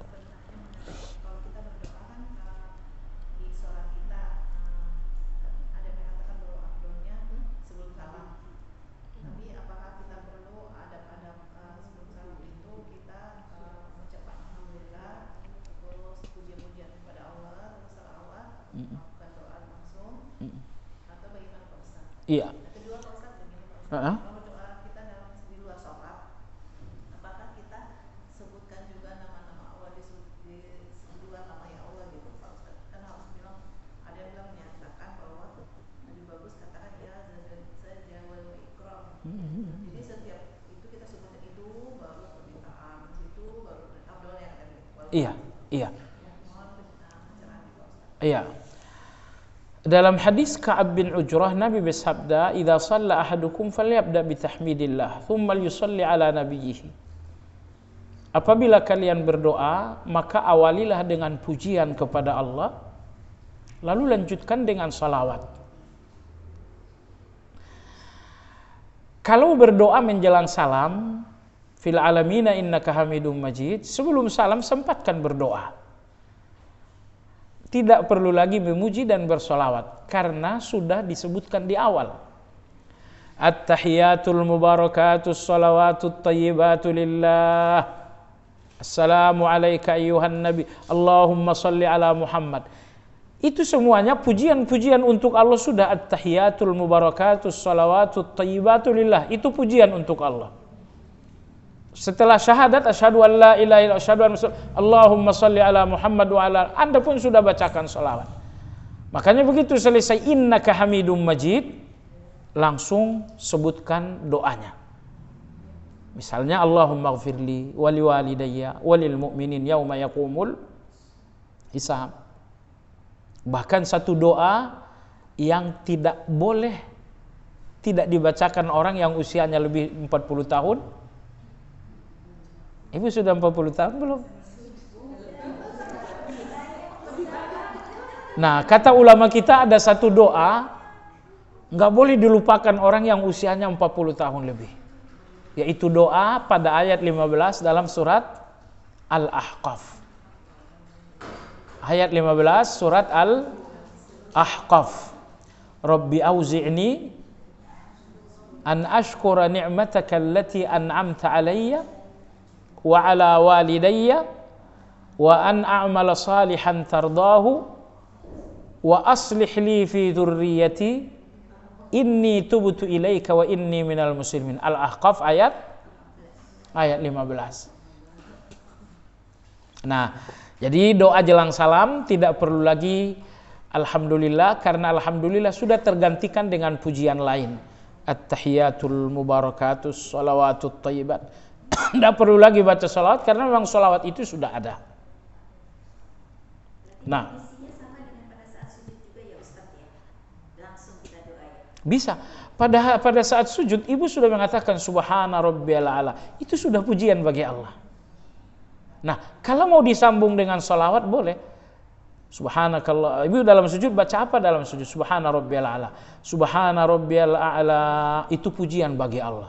Tinggal tambahkan salawat. Allahumma shalli ala Muhammad, langsung dilanjutkan dengan doa.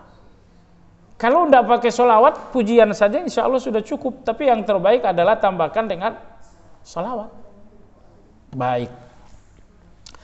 Lantas pertanyaan yang kedua, ini mengenai nama-nama Allah dalam doa. Ya, nama-nama Allah dalam doa tadi disebutkan ya dzal jalali wal ikram. Ini memang luar biasa. luar biasa. Bahkan dalam hadis Nabi SAW bersabda, apabila kalian dalam kegelisahan, maka banyak-banyaklah mengucapkan ya dzal jalali wal ikram. Dan semua permintaan kita pada hakikatnya adalah kegelisahan kita. Kenapa ibu minta surga? Ya jelaslah surga itu kegelisahan saya. Kenapa minta berlindung dari neraka? Jelas karena neraka itu kegelisahan saya. Kenapa ibu minta supaya anak dijak? Karena anak ini kegelisahan saya. Maka di antara zikir yang dianjurkan dalam kegelisahan, banyak-banyak mengucapkan ya dzal jalali wal ikram. Makanya apabila di dalam doa disebutkan ya dzal jalali wal ikram, insyaallah doa tersebut didengar oleh Allah Azza wa Jalla. Karena ya dzal jalali wal ikram adalah nama Allah yang lebih mulia dibanding yang lain. Insyaallah nanti akan ada pembahasan khusus. Ya. Ya dzal jalali wal ikram. Tambahkan ya hayyu ya qayyum. Ya hayyu ya qayyum, ya dzal jalali wal ikram disatukan. Wallahu a'lam. Ya, silakan pertanyaan lain. Masih ada? Iya, Ibu silakan. Ada titipan pertanyaan mengenai kalau bagaimana tuh bersikap untuk seperti pasrah gitu Ustaz, dan kejadian masa lalu, karena ada kejadian masa lalu yang tidak menyenangkan seperti dua karena kerjaan, supaya tidak muncul ke depan seperti Pak Ustaz yang terjadi. Bagaimana supaya pasrah bisa diterima? Oh, Masya Allah, ada beremia, Masya Allah. Masya Allah, Alhamdulillah, Alhamdulillah.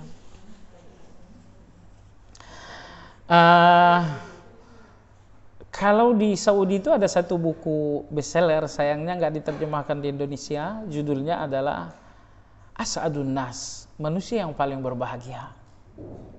Manusia yang paling berbahagia. Sayangnya di Indonesia tidak diterjemahkan. Baik, buku ini merangkum bagaimana kita menguntai perjalanan menuju kebahagiaan. Baiklah, antara lain dalam buku itu disebutkan ma madha zahab wan qadha. Semua yang telah terjadi itu udah pergi dan dia nggak akan balik lagi. Karena dia sudah pergi, nggak boleh lagi jadi pikiran hari ini. Iblis atau syaitan sangat mendambakan kegelisahan kita. Ya, maka begitu Anda bergelisah atau sedih, ketahuilah bahwa pikiran Anda sedang dikuasai oleh syaitan. Dan Allah ingin pikiran kita tenang, sementara setan selalu berusaha untuk kita selalu gelisah. Nah, maka kalau ada peristiwa buruk masa lalu, ini akan selalu dihadirkan oleh setan seolah-olah itu baru terjadi menit yang lalu, padahal ini udah 5 tahun. Ini udah 5 tahun, tapi setan akan membawanya kembali seakan-akan baru semenit yang lalu. Target setan apa? Anda gelisah. Kalau Anda sudah gelisah, hasil dari gelisah semuanya malas.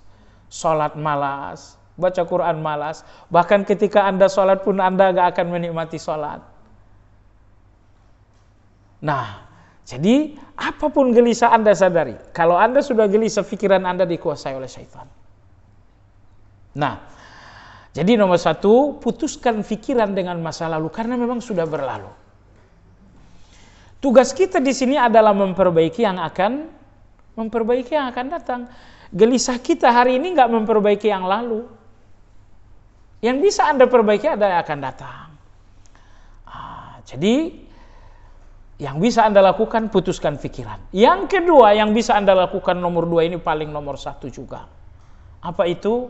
Kalau memang masa lalu itu adalah satu keburukan, jadikan dia istighfar Anda di depan Allah.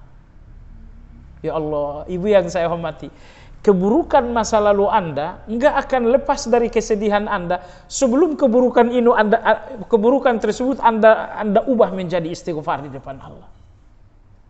Ya Allah, dulu aku pernah begini. Astagfirullah. Saat keburukan masa lalu itu Anda jadikan istighfar dan taubat, percayalah, di titik itu kegelisahan ini akan hilang. Jadi kalau Anda bertanya, bagaimana aku memutus pikiran dengan masa lalu yang buruk? Jawabannya, sebelum masa lalu yang buruk itu belum menjadi istighfar Anda di depan Allah, saat itulah masa lalu yang buruk itu akan selalu jadi kegelisahan. Tapi kalau masa lalu yang buruk itu hari ini menjadi istighfar Anda di depan Allah, saat itu kegelisahan itu akan hilang. Mana dalilnya? Allah berfirman dalam Al-Quran, ala bidzikrillah tatma'innul qulub. Ingat, hanya dengan menyebut Allah, hati kalian akan menemukan ketenangan. Makanya ketika terjadi musibah, kita dianjurkan berzikir agar musibah itu enggak menggelisahkan kita berlebihan. Nah, termasuk apabila dalam perjalanan masa lalu ada keburukan, ada kesalahan, keburukan dan kesalahan itu akan selalu menjadi kegelisahan sampai Anda menjadikan kesalahan masa lalu itu menjadi istighfar di depan Allah. Maka begitu masa lalu datang terbayang kembali, pejamkan mata, astaghfirullah, astaghfirullah, astaghfirullah. Ucapkan istighfar berkali-kali. Nanti datang lagi masa lalu itu, istighfar lagi. Nanti datang lagi, istighfar lagi. Setiap kali datang sambut dengan istighfar, istighfar, istighfar. Jangan dia datang 3 kali, Anda istighfar 1 kali, itu enggak pas. Tapi dia datang 1 kali, istighfarlah 10 kali. Nah, insya Allah begitu masa lalu datang membuat Anda gelisah, membuat Anda sedih, tapi Anda nggak mau larut. Anda ubah masa lalu itu menjadi istighfar. Di titik itulah kesedihan itu akan selesai. Oh, tapi datang lagi, udah istighfar lagi. Begitu Anda terus istighfar 3 hari, 4 hari, akhirnya berhenti. Karena yang membawa kesedihan itu setan. Dan setan gak akan menjauhi Anda kecuali dengan zikir. Allah berfirman dalam Al-Quran, وَمَنْ يَعْشُ عَنْ ذِكْرِ الرَّحْمَنِ نُقَيِّدْ لَهُ شَيْطَانًا فَهُوَ لَهُ قَرِينٌ. Kalau kalian tidak banyak berzikir, maka setan akan menjadi pendamping kalian. Ini kegelisahan, setan yang menjadi pendamping. Jadilah kita remuk dengan kegelisahan itu. Jauhkan setan dari segala kegelisahan Anda, agar kegelisahan itu jadi ketenangan. Caranya, zikir kepada Allah Subhanahu wa taala. Ya. Maka oleh sebab itu, istighfarlah, astaghfirullah, astaghfirullah, astaghfirullah. Dan subhanallah, saya lihat masa lalu yang buruk, kesalahan-kesalahan masa lalu, saya lihat punya makna, punya hikmah yang sangat besar. Di antara hikmahnya, kita bertaubat kepada Allah Azza wa Jalla. Bisa nggak masa lalu saya perbaiki lagi? Bisa. Kalau Anda bertaubat, masa lalu yang buruk itu udah nggak buruk lagi. Imam Ibnu Qayyim mengatakan dosa adalah nikmat apabila berakhir dengan taubat. Sekali lagi, dosa yang berakhir dengan taubat adalah nikmat. Tapi kalau dosa tak ditaubati, itu yang menjadi malapetaka. Tapi semua dosa yang akhirnya menjadi taubat Anda, itu semuanya nikmat. Masya Allah. Jemaah sekalian, di antara hikmah terbesar dari keburukan masa lalu adalah tawadu. Kita rendah hati. Mungkin kalau kita datang dari masa lalu yang penuh dengan emas, kita akan sombong. Tapi enggak begitu. Allah tidak mau hati kita ini kotor dengan kesombongan. Maka terjadilah masa lalu A, masa lalu B, masa lalu C. Agar apa? Agar kita tahu diri. Dan dengan tahu diri itu akhirnya kita lepas dari kesombongan. Baik jamaah sekalian yang saya hormati, jadi masa lalu di mana kita salah, di mana kita melakukan keburukan, pastikan bahwa semuanya telah berakhir dengan taubat. Yang kedua, setiap kali masa lalu itu datang menggelisahkan, sambut dengan istighfar. Astaghfirullah, Astagfirullah, astagfirullah. Nah, jadi analoginya begini. Kegelisahan Anda seperti satu sendok racun. Kalau satu sendok racun Anda netralkan dengan air satu sendok juga, dia nggak akan netral. Tapi netralkan satu sendok racun itu dengan air yang sangat banyak. Maksud saya adalah kegelisahan Anda adalah racun, istighfar Anda adalah air. Kalau istighfar Anda adalah air yang sangat banyak, satu sendok racun ini akan netral dengan air istighfar yang banyak. Jadi sekali lagi, begitu gelisah itu datang, sebutkan nama Allah, astagfirullah. Menyebutkan nama Allah dalam kesalahan, itu artinya mengaku bersalah. Misalnya, saya pernah jahat kepada kawan saya dan hari ini saya terbayang lagi. Astagfirullah. Artinya ya Allah, aku ngaku salah. Subhanallah, Nabi SAW bersabda, fa innal abda idza atarafa bidzambi wa taba Allahu alaihi. Apabila seorang hamba mengakui salahnya di depan Allah dan berjanji enggak mengulangi, Allah akan menghapus yang berlalu. Allahu Akbar, Allah menghapus yang berlalu. Dosa Anda masa lalu dihapus oleh Allah. Kalau udah dihapus oleh Allah, kenapa diingat-ingat lagi? Yang perlu Anda ingat adalah kesalahan masa lalu yang belum dihapus oleh Allah. Itu yang perlu diingat. Tapi bahwa masa lalu saya pernah enggak sholat, tapi saya udah bertaubat. Kalau Anda udah bertaubat berarti Allah udah hapus. Kalau Allah sudah menghapus, kenapa diingat-ingat lagi? Nah, baik. Wallahu alam. Iya, pertanyaan lain? Iya, silakan Ibu. Tentang masa datang. Kita pernah ngomong teman-teman. Ada yang teman ini dia sibuk persiapan pensiunnya, bawa peta. Terus satu lagi, aduh belum punya apa-apa. Gimana? Itu gimana? Apakah pasrah itu tidak berusaha? Atau kata orang pasrah itu berusaha lah kata gitu. Persiapan pensiun aku ini. Iya. Itu gimana? Iya, kita harus berikhtiar, harus berusaha mempersiapkan yang akan datang. Bahkan agama mengatakan persiapkan juga untuk anak-anak. Allah berfirman dalam surat An-Nisa, "Wal yakhshal ladzin law taraku min khalfihim dzurriyyatan dhi'afa." Kalian takut dong kalau di kemudian hari anak kalian menjadi anak cucu yang lemah. Maka agama mengharuskan kita untuk punya warisan untuk anak-anak. Jadi jangankan masa depan saya sebagai pribadi, hari esok anak-anak pun harus kita pikirkan. Nah, soal pasrah adalah soal kejadian yang akan datang, bukan soal ikhtiar. Oke, saya akan tabungkan uang untuk bikinkan rumah kontrakan mungkin 20 pintu. Ini untuk masa depan saya. Iya, tapi bagaimana dengan peristiwa? Kalau misalnya kamu stroke, kalau misalnya begini, kalau misalnya begini. Terhadap semua peristiwa itu saya hanya punya satu kata. Apa itu? Saya pasrah. Dalam surat Yasin, Allah Subhanahu wa taala berfirman, "Dzalika taqdirul azizil halim." Itulah takdir Al-Aziz yang Maha Perkasa, Al-Alim yang Maha Tahu. Jadi semua takdir itu keputusan Al-Aziz yang Maha Perkasa, Al-Alim Maha Tahu. Baik. Kalau takdir itu keputusan yang Maha Tahu, berarti itu enggak mungkin salah. Yang salah itu adalah keputusan saya yang sering tidak tahu. Saya ini bodoh. Keputusan si bodoh ini sering salah. Dan takdir itu keputusan Allah. Keputusan Allah itu enggak mungkin salah.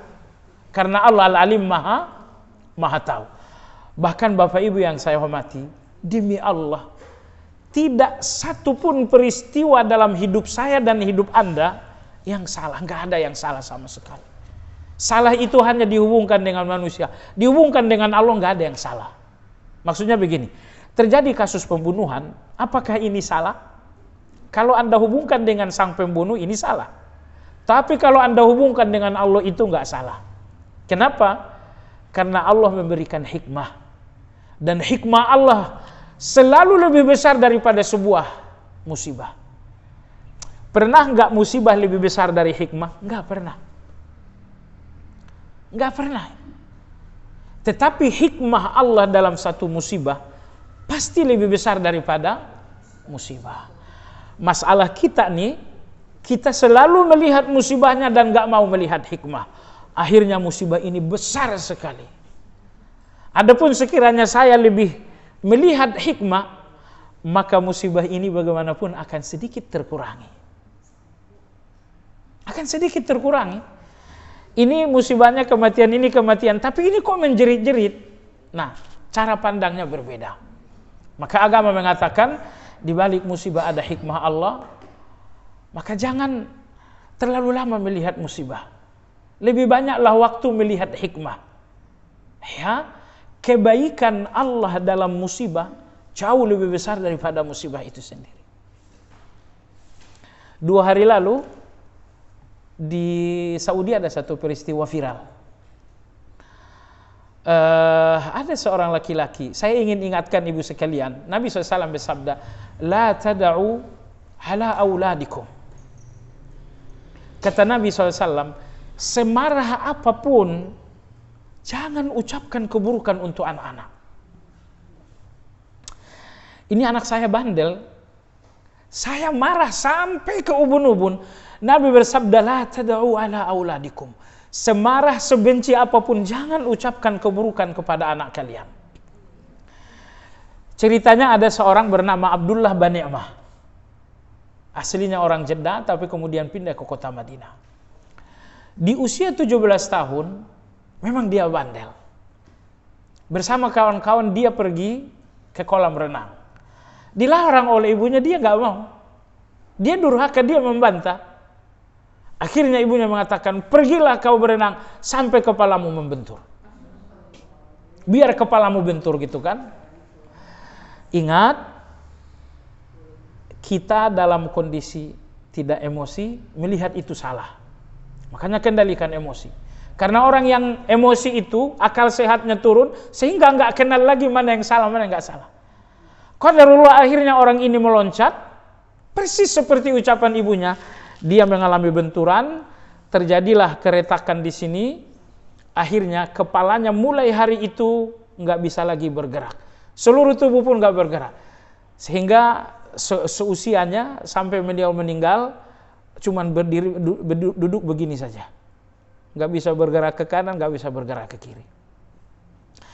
Laki-laki ini meninggal 2 hari lalu. Tapi ketangguhan yang sangat luar biasa. Dia merasa bersalah dengan apa yang dilakukan kepada ibunya, dan dari situ dia sadar, dia menghimpun falsafah hidup, dia menghimpun ajaran-ajaran Nabi, sehingga dia menjadi motivator, salah satu motivator terbesar di Saudi Arabia. Nah, dia meninggal dengan kondisi seperti tadi selama 31 tahun. Selama 31 tahun hanya duduk, nggak bisa begini, nggak bisa begini. Selama 31 tahun. Yang menarik apa? Saya katakan sekali lagi, dia salah satu motivator terbesar di Saudi. Jadi dia sakit, tapi ternyata hatinya sehat, sehingga dia bisa menjadi semangat untuk orang lain. Yang berbahaya, kalau tubuh kita sehat, hati kita berpenyakit, kita hanya menularkan ketakutan bagi orang lain. Nah, jadi jemaah sekalian yang saya hormati, saya ingin katakan seperti itu. Mudah-mudahan kita selalu menyemangati orang, tapi itu kalau hati kita selalu sehat. Sudah masuk waktu, demikian kajian kita. Kita sudahi dengan zikir kafaratul majlis. Subhanakallahumma wa bihamdika asyhadu an la ilaha illa anta astaghfiruka wa atubu ilaik. Alhamdulillahi rabbil alamin. Assalamualaikum warahmatullahi wabarakatuh.